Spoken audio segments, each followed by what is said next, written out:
สบายดีบรรดาท่านที่เคารพนับถือและหักแพงทั้งหลายมื้อนี้พ่อใหญ่แก๊สสิมาอ่านประมวลกฎหมายอาญาปี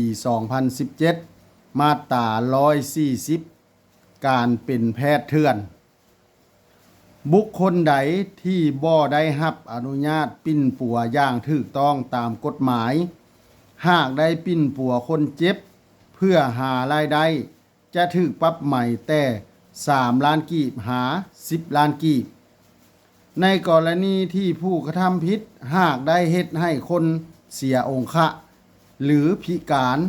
จะถูกลงโทษตัดอิสรภาพแต่6 เดือนหา3 ปี